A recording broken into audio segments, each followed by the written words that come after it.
distance from home. I flew the drone and I'm seeing a huge, beautiful forest with a small lake in the center.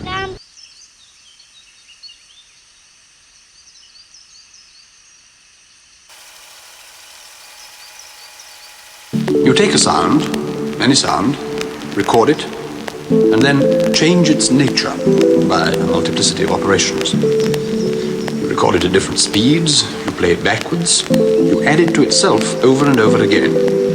You adjust filters, echoes, acoustic qualities, you combine segments of magnetic tape. By these means and many others, you can create sounds which no one has ever heard before.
Whoa, that was great, guys. I bet you enjoy all that view of the little lake inside.